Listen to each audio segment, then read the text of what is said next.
नमस्कार दोस्तों, आपका स्वागत है हमारे चैनल ज्ञान विधान में। दोस्तों, आज हम जानेंगे स्वर के बारे में। तो हम पहला प्रश्न उठता है कि स्वर किसे कहते हैं। जिन वर्णों का उच्चारण स्वतंत्र रूप से होता है वे स्वर कहलाते हैं। जैसे छोटा आ बड़ा, छोटी ई बड़ी, छोटा ऊ बड़ा ऊ, ए ए ई ऐनक, ओ उखली औ औरत। इस प्रकार से स्वतंत्र रूप से उच्चारित वर्ण ही स्वर कहलाते हैं। स्वरों की संख्या 13 है, लेकिन मूल स्वरों की संख्या यदि पूछ ली जाए तो मूल स्वरों की संख्या केवल 11 ही है। अब बात आती है स्वर की मात्रा, क्योंकि मात्रा के आधार पर स्वर दो प्रकार के होते हैं, लघु स्वर और दीर्घ स्वर। तो स्वर की मात्रा किसे कहते हैं, ये महत्वपूर्ण प्रश्न हो जाता है। तो दोस्तों, व्यंजनों के विभिन्न प्रकार के उच्चारण को स्पष्ट करने के लिए जब व्यंजन के साथ स्वर का योग करते हैं तो स्वर अपने मूल रूप में ना आकर जिस रूप में आते हैं उसे हम स्वर की मात्रा कहते हैं। दोस्तों, बिना स्वर के हम व्यंजनों का उच्चारण कर ही नहीं सकते।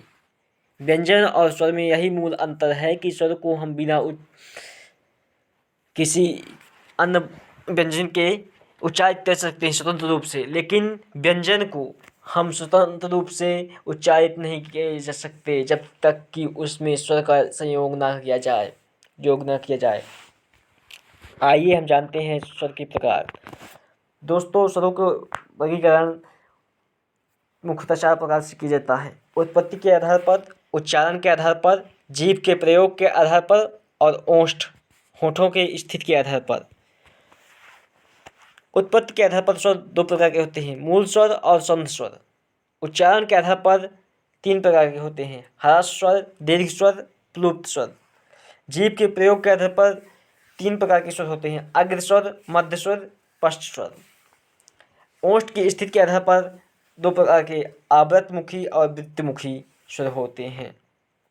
उत्पत्ति के आधार पर स्वर 2 प्रकार के होते हैं, ह्रास स्वर या जिन्हें हम मूल स्वर के नाम से भी जाने जाते हैं। दूसरा है संध या दीर्घ स्वर। ह्रास स्वर में छोटा आ, छोटी ई, छोटा ऊ और ऋषि आते हैं, जबकि दीर्घ स्वर में बड़ा, बड़ी ई, बड़ा ऊ, एड़ी, ऐनक, ओखली और औरत आते हैं। हम संध या दीर्घ स्वर को भी 2 भागों में बांट सकते हैं, सजातीय स्वर या विजातीय स्वर। सजातीय स्वर के अंतर्गत बड़ा आ, बड़ी ई और बड़ा ऊ आते हैं, जबकि संयुक्त स्वर के अंतर्गत एड़ी, ऐनक, ओ उखली और औरत आती हैं। उच्चारण के आधार पर स्वर 3 प्रकार के होते हैं, ह्रास स्वर, दीर्घ स्वर, प्लुप्त स्वर। दोस्तों, जिन स्वरों के उच्चारण करने में हमें कम समय लगता है उन्हें हम ह्रास स्वर कहते हैं, जैसे छोटा आ, छोटी ई, छोटा ऊ, ऋषि। जबकि जिन स्वरों के उच्चारण में दीर्घकालिक समय लगता है उन्हें हम दीर्घ स्वर कहते हैं, अर्थात बड़ा आ, बड़ी ई, बड़ा ऊ, एड़ी, ऐनक, ओखली और औरत। प्लुप्त स्वर, जिन स्वरों के उच्चारण में दीर्घ स्वर से भी अधिक समय लगता है उन्हें हम प्लुप्त स्वर कहते हैं, जैसे राम, ओम। किसी व्यक्ति को पुकारने में इनका प्रयोग होता है, प्लुप्त स्वरों का। जीभ के प्रयोग के आधार पर देखेंगे, हाँ, स्वर कितने प्रकार के होते हैं। तो जीभ के प्रयोग के आधार पर स्वर 3 प्रकार के होते हैं, अग्र स्वर, मध्य स्वर और पश्च स्वर।